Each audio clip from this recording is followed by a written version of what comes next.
Have you ever watched a baseball game on TV and wondered how pitchers are able to get their pitches to do so many different things and so effectively? Well, I'm going to break it down, show you the mechanics of pitching, break down what's important, and show you what the difference is between several different pitches and how they're executed.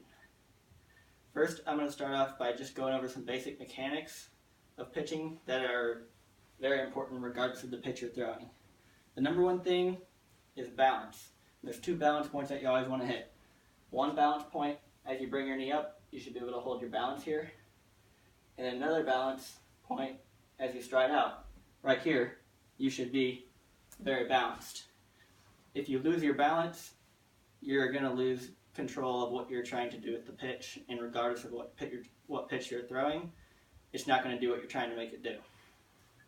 So then the next important thing is, once you have your balance points, is the follow through, and that's where you can change the pitches and make them do different things. A lot of different pitchers will throw from different arm angles, from up here or maybe sidearm. Regardless of which one you do, you always want to do the same thing. Consistency is very important. If you can consistently bring your arm through in the exact same way every single time, you'll get better at it as you practice it, and the hitter will not be able to recognize the difference of which pitch is coming based on your arm angle. So once you figure out what arm angle is good for you, you can kind of try to decide what pitches would be good for you. Like, for example, if you're a sidearm thrower, certain pitches, like a screwball, aren't going to be good for you, but a slider might be really good. So I'll go over a few different pitches. The main thing is you want to find that consistent arm slot that you're always going to have, and that's going to be where your fastball comes from every time. And a fastball is just a basic pitch that you throw as hard as you can, and it mostly goes straight. Some people naturally have more tail on their fastball to their arm hand, to the left if they're a lefty or to the right if they're a righty. Another pitch that you can throw with most arm angles is a changeup. When you're throwing a changeup, you want to get it deep into your palm and then wrap your fingers around it. And then when you come through, you want to kind of throw with your three fingers out here, as opposed to a fastball with your front two fingers out front. Another pitch that is really common that most people throw is a curveball. When you throw a curveball, the difference between the fastball and the curveball is the fastball you flick like out here. On a curveball, your wrist is going to come through at an angle, and so you can go like that, and that'll put forward spin on the ball, so that when it's coming, it'll slowly dive.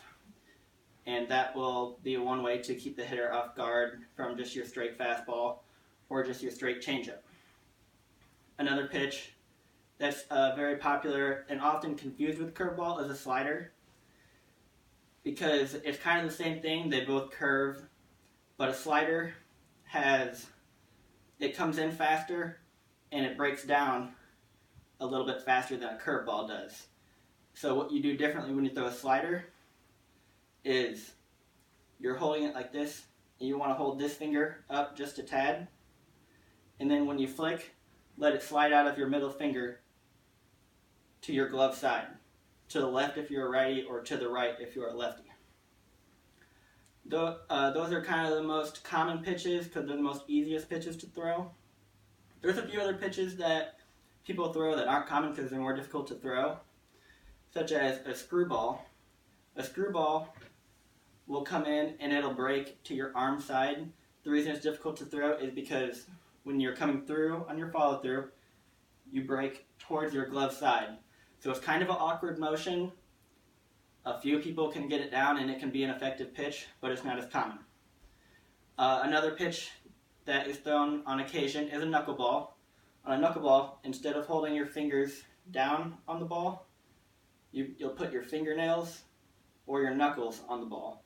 And that will make it so that when you throw the ball, you won't be putting spin on it, you'll be pushing it, so it'll be coming through with very minimal spin, and it'll allow the ball to kind of float in and be difficult for the batter to judge. that one's a pretty difficult one to control, so not really popular, but some people are really good at it. So it's better for some people than others. And so the last pitch I wanted to go over that is becoming more popular as of recently, but it's a splitter. And that's where you're going to split your fingers around the ball as much as you can. This is mostly going to be best for you if you have big hands or big fingers, because it'll allow you to still be able to control your pitch, even though you don't have a really good grip on the ball. So those are some of the pitches that are thrown today, and what is done differently when you throw them. The number one thing is always doing the same thing every time regardless of the pitch, and except for your grip changes and the way you release changes. Those are the only two things that really change. If other things change, the batter will know it's coming ahead of time, and it'll be easy for them to predict. So just to recap, the number one thing is mechanics, finding your balance points, and having a consistent follow-through. And then from there, based on your follow-through, you can find what pitches best suit you and learn how to throw them. And now, next time you see a baseball game on TV and you see a pitcher making their ball do many different things, you can maybe appreciate it more and understand how they're doing it.